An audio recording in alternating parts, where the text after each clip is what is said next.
নমস্কাৰ আপোনালোক সকলোকে পুনৰবাৰ স্বাগতম জনাইছো মই মজিদ বন্ধুসকল লগতে চামক আজি 9টা গুৰুত্বপূৰ্ণ খবৰ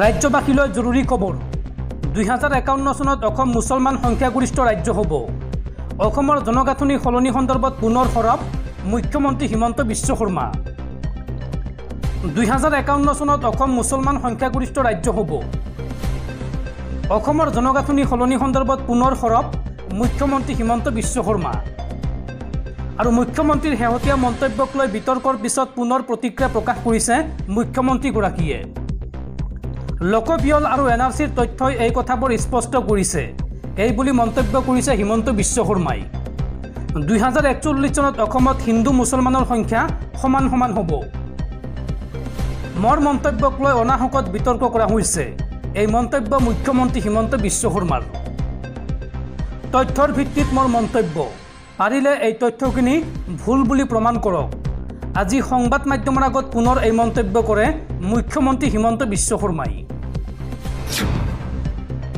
স্বাধীনতা সংগ্ৰামীৰ পৰিয়ালৰ বাবে 30% চাকৰি সংৰক্ষণক লৈ জ্বলিছে চুবুৰীয়া ৰাষ্ট্ৰ বাংলাদেশ চাকৰি সংৰক্ষণক লৈ কৰা হিংসাত্মক প্ৰতিবাদত এই পৰ্যন্ত 40 জন লোকৰ মৃত্যু লগতে আহত হৈছে 2500ৰো অধিক প্ৰতিবাদকাৰী আৰু এই ঘটনাৰ মাজতে সমগ্ৰ বাংলাদেশত ইন্টাৰনেট সেৱা কৰ্তন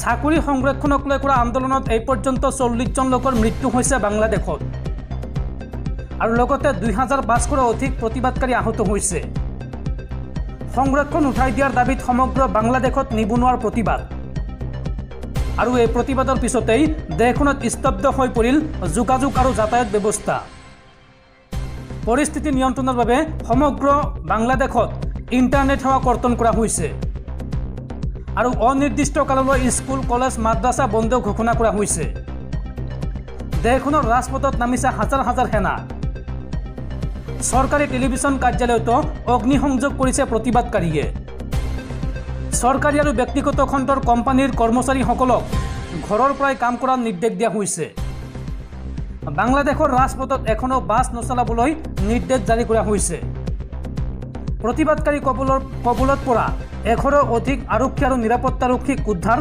বাংলাদেশ চৰকাৰৰ এখন বিশ্ববিদ্যালয়ৰ অট্টালিকাত আবদ্ধ হৈ আছিল এই আৰক্ষী আৰু নিৰাপত্তাৰক্ষীৰ দলটো আৰু তাৰ পিছত হেলিকপ্টাৰৰ সহায়ত উদ্ধাৰ কৰা হৈছে আটাইকে আৰু এই ঘটনাৰ পিছতে ঢাকাস্থিত ভাৰতৰ হাই কমিছনে জাৰি কৰিছে বিশেষ নিৰ্দেশনা বাংলাদেশত থকা ভাৰতীয় নাগৰিকসকলক ৰুমৰ পৰা নোলাবলৈ আহ্বান জনোৱা হৈছে অৰ্থাৎ ঘৰৰ ভিতৰত থাকিবলৈ কোৱা হৈছে আৰু প্ৰতিটো মুহূৰ্তত ভাৰতৰ হাই কমিছনৰ সৈতে যোগাযোগত থকাৰ আহ্বান জনোৱা হৈছে আৰু এই সন্দৰ্ভত সহায়ৰ বাবে কেইবাটাও নম্বৰ মুকলি কৰিছে ভাৰতৰ হাই কমিছনে নম্বৰ কেইটা হৈছে +801937400591 আন এটা নম্বৰ হৈছে +801814654797 আন এটা নম্বৰ হৈছে +801814654799 আৰু শেষৰ নম্বৰটো হৈছে +17881481696 ইফালে দিল্লীস্থিত বাংলাদেশ হাই কমিছনৰ কাৰ্যালয়তো ব্যাপক নিৰাপত্তা বেষ্টনী গঢ়ি তোলা হৈছে যিকোনো ধৰণৰ অপ্ৰীতিকৰ পৰিস্থিতিৰ উদ্ভৱ নহবলৈ হাই এলাৰ্টত আছে দিল্লী প্ৰশাসন প্ৰচণ্ড গৰমে দহিছে ৰাজ্যবাসীক আৰু তাৰ মাজতে বতৰ বিজ্ঞান কেন্দ্ৰৰ পুনৰ আগজাননী আগন্তুক 48 ঘণ্টাত অধিক ভয়ংকৰ হ'ব গৰম আগন্তুক 48 ঘণ্টালৈ প্ৰচণ্ড গৰমে দহিব ৰাজ্যবাসীক আৰু এই সময়ছোৱাত ৰাজ্যবাসীক সাৱধানে থাকিবলৈ আহ্বান জনাইছে বতৰ বিজ্ঞান কেন্দ্ৰই দৰ্শকসকল আৰু বহুতো গুৰুত্বপূৰ্ণ খবৰ আছে তাৰ আগতে আপোনাক জনাও যে যদি আপুনি এতিয়ালৈকে এইটো ভিডিঅ'ত লাইক কৰা নাই তেন্তে এতিয়াই ভিডিঅ'টোত লাইক কৰি দিয়ক আৰু এনেকুৱা ধৰণৰ ভিডিঅ'সমূহ নিতৌ চাবলৈ চেনেলটো ছাবস্ক্ৰাইব কৰি কাষত থকা বেল আইকনটো প্ৰেছ কৰি ৰাখক এইবাৰ বিপদত পৰিছে নিষিদ্ধ ঘোষিত উগ্ৰপন্থী সংগঠন আলফাৰ মুখ্য সেনাধ্যক্ষ পৰেশ বৰুৱা অহা 3 আগষ্টৰ ভিতৰত নিয়াৰ আদালতত হাজিৰ হ'ব লাগিব পৰেশ বৰুৱা ৰাষ্ট্ৰীয় তদন্তকাৰী সংস্থা চমুকৈ নিয়াৰ এই কঠোৰ নিৰ্দেশনা বাতৰি কাকতত বিজ্ঞাপন দি জাৰি কৰিলে এই নিৰ্দেশনা ৰাজ্যৰ 5 সমষ্টিত অতি শীঘ্ৰে অনুষ্ঠিত হ'ব উপনিৰ্বাচন। ছেপ্টেম্বৰ মাহত ধলাই, চিডলি, চামগুৰি, বঙাইগাঁও আৰু বিশালীত হ'ব উপনিৰ্বাচন। ৰাজ্যিক নিৰ্বাচন আয়োগে সংবাদমেলত কৰিলে এই ঘোষণা। ৰাজ্যৰ 5টা সমষ্টিত অনুষ্ঠিত হ'ব উপনিৰ্বাচন। ধলাই, চিডলি, চামগুৰি, বঙাইগাঁও আৰু বিশালীত হ'ব উপনিৰ্বাচন। ছেপ্টেম্বৰ মাহত উপনিৰ্বাচন অনুষ্ঠিত হোৱাৰ সম্ভাৱনা। 5 সমষ্টিৰ খচৰা ভোটাৰ তালিকা প্ৰকাশ পাব 30 জুলাইত আৰু 5 বিধানসভা সমষ্টিৰ চূড়ান্ত ভোটাৰ তালিকা প্ৰকাশ পাব 20 আগষ্টত। পুৰণি বিধানসভাৰ ভিত্তিত অনুষ্ঠিত হ'ব উপনিৰ্বাচন। 30 জুলাইৰ পৰা 10 আগষ্টৰ ভিতৰত আপত্তি দাখিল কৰিব পাৰিব। ৰাজ্যিক নিৰ্বাচন আয়োগে সংবাদমেল পাতি আজি এই বৃহৎ ঘোষণা কৰিছে।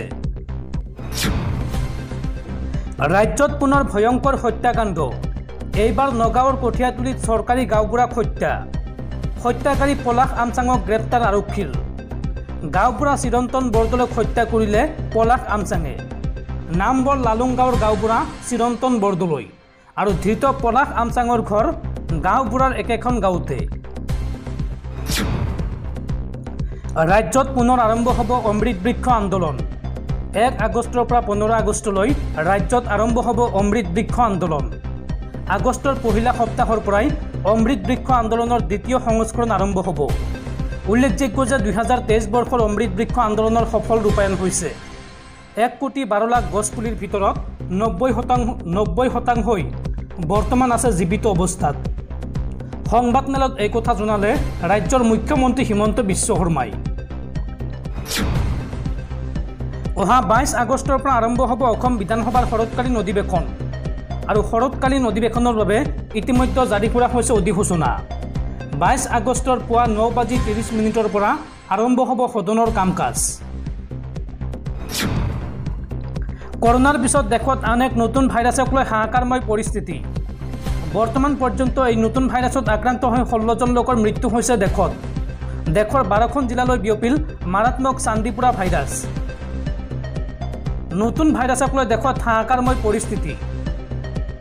দেশৰ 12খন জিলালৈ বিয়পিল মাৰাত্মক চান্দিপুৰা ভাইৰাছ। বৰ্তমান পৰ্যন্ত এই ভাইৰাছত আক্ৰান্ত হৈ 16 জন লোকৰ মৃত্যু হৈছে দেশত। গুজৰাটত দেখা দিছে চান্দিপুৰা নামৰ এক মাৰাত্মক ভাইৰাছ। গুজৰাটৰ 12 জিলাৰ 29টা শিশুৰ দেহত এই ভাইৰাছৰ অৱস্থিতি ধৰা পৰিছে।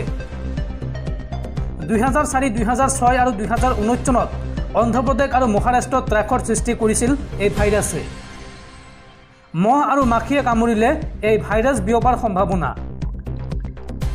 গুজৰাটৰ লগতে ৰাজস্থানতো বৰ্তমান ধৰা পৰিছে এই ভাইৰাছত আক্ৰান্ত লোক। এই ভাইৰাছত আক্ৰান্ত হ'লে শিশুৰ মগজু ফুলি যায়।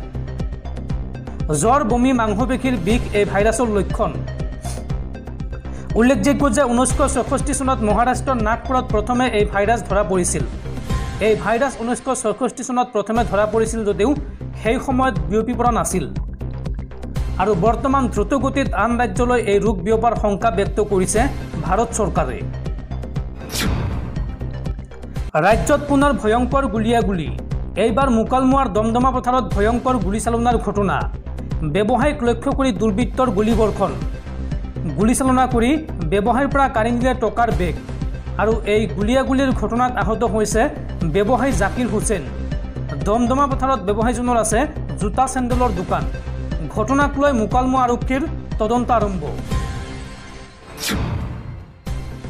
মুখ্যমন্ত্ৰী হিমন্ত বিশ্ব শৰ্মাক পুনৰ উভতি ধৰিছে বিধায়ক অখিল গগৈয়ে। অসমত মুছলমানৰ জনসংখ্যা 40% হোৱাটো বাস্তৱ সত্য নহয়। মুখ্যমন্ত্ৰীৰ দাবীৰ পিছতে গৰজি উঠিল বিধায়ক অখিল গগৈ। অসমত 40% মুছলমান থকাৰ তথ্য ক'ত পালে মুখ্যমন্ত্ৰীয়ে? এই প্ৰশ্ন বিধায়ক অখিল গগৈৰ। অসমত মুছলমানৰ জনসংখ্যা 40% হোৱাটো বাস্তৱ সত্য নহয়।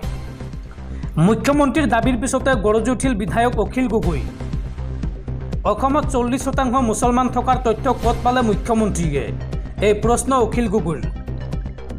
1991 চনত 24% আছিল মুছলমানৰ জনসংখ্যা আৰু 2011 লোকপিয়ল মতে মুছলমানৰ জনসংখ্যা অসমত 34%। অসমৰ ৰাইজক মিছা কথা কৈছে মুখ্যমন্ত্ৰীগৰাকীয়ে। সমস্যা সমাধান কৰিবলৈ এই মন্তব্য কৰা নাই মুখ্যমন্ত্ৰীগৰাকীয়ে। সমস্যা বৃদ্ধি কৰিবলৈহে এই মন্তব্য কৰিছে মুখ্যমন্ত্ৰীয়ে। হিন্দু মুছলমানৰ ৰাজনীতি কৰিছে হিমন্ত বিশ্ব শৰ্মাই। এই মন্তব্য বিধায়ক অখিল গগৈৰ। জনসংখ্যা নিয়ন্ত্ৰণৰ ব্ৰেণ্ড এম্বেচাডৰ হ'ব লাগে কংগ্ৰেছ নেতা ৰাহুল গান্ধী, কিয়নো কংগ্ৰেছৰ কথা শুনে এটা বিশেষ সম্প্ৰদায়ৰ লোকে। সংবাদমেল পাতি কংগ্ৰেছ নেতা ৰাহুল গান্ধীক পুনৰ এইদৰে আক্ৰমণ মুখ্যমন্ত্ৰী হিমন্ত বিশ্ব শৰ্মাৰ। জনসংখ্যা নিয়ন্ত্ৰণৰ ব্ৰেণ্ড এম্বেচাডৰ হ'ব লাগে কংগ্ৰেছ নেতা ৰাহুল গান্ধী।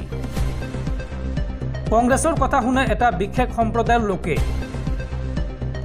মই ক'লে নুশুনে, কিয়নো মোক তেওঁলোকে শত্ৰু বুলি ভাবে।